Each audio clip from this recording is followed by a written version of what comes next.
Joe Mixon drinks free as you see that third touchdown of the night. Yeah, and that, who's picking up his tab? Jay Croucher. He's damn right. That killed my underbet, that touchdown. But Sorry about that, Jay, over 87.5 rushing yards. Nice call for Joe Mixon on a pretty easy. It felt like just too easy at times Well, it was for him. he had like 72 yards in the first half or did something. nothing Well, he had that third quarter. 45-yard touchdown. Right. Like in Why the am I sweating this out in the fourth quarter? Right, it was man? a little. All of a sudden, He did nothing in the third quarter. They didn't really need him to. Right. Then he was Well, there was a having 77-yard touchdown for Nico Collins, which cashed my Nico Collins Immediately. anytime touchdown bet. Like immediately, first play, I'm like, I'm loving life. And then apparently Laramie Tunsil was 2 yards downfield. The dumbest Silly rule rule. in the NFL. It makes no sense. It didn't affect the play. Like, I understand why it's a rule. It just feels like they're calling it at an excessive rate this year. And I feel like the general football fan, and by the general football fan I also mean me, doesn't understand exactly how it gets called because it does seem inconsistent game to game. Well, the fact is, it's hard for a fan to understand it on the broadcast when it doesn't impact the play necessarily. That's the annoying part of it. Yeah. I also enjoyed Tyler Guyton. He was an H-back back in college for like 1 year before he was an offensive tackle. Man, that moment he felt so great in that moment, picking up that ball and just got clobbered.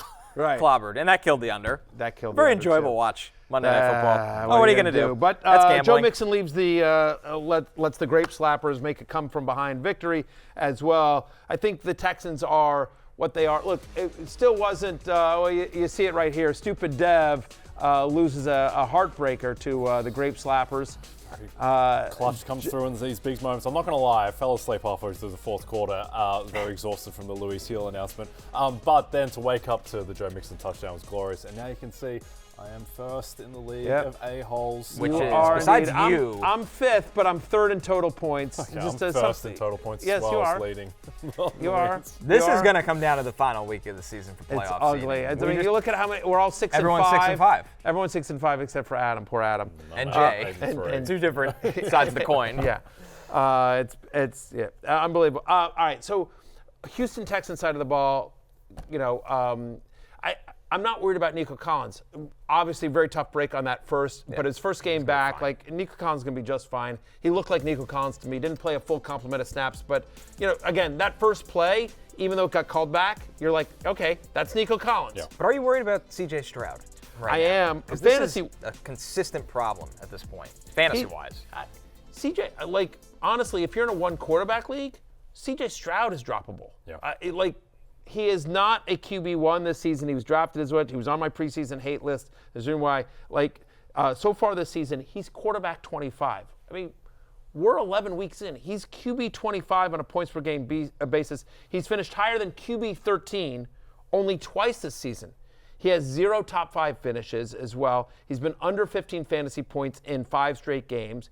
And I get it. He lost Stephon Diggs. He didn't have Nico Collins for a while. All those are concerns. But also, by the way, their defense is playing pretty well. Joe Mixon is running unbelievably. And so while I think C.J. Stroud has regressed a little bit NFL-wise, fantasy-wise he has massively because he hasn't needed to get into these shootouts the way he did last year. On the Cowboys side, is CeeDee Lamb still wide receiver 1 going forward the rest of the way? Yes, but he's like the last one. He's the 10th, 11th wide receiver, I think. I think that, look, he got 12 targets. CeeDee Lamb's going to be fine. You fire him up every week.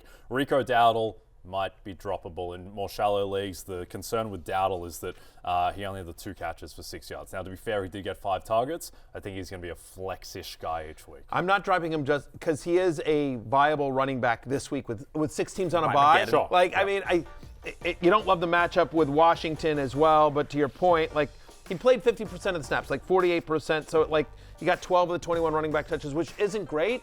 But this week, 12 touches are like, oh my God, you're my RB1. Like, I'm give it one more week on Rico Dowdle just because of the current landscape of buy him again. Hey, it's Matthew Berry from NBCSports.com and RotoWorld.com, and I want to thank you so much for watching whatever it is you just watched, or if nothing else, being too lazy to click out of the autoplay after this video started, after whatever it is you actually wanted to watch finished. But now that you're here, I'd like to take a moment here to ask you respectfully now, okay? I'm asking you respectfully to subscribe to the NFL on NBC YouTube channel.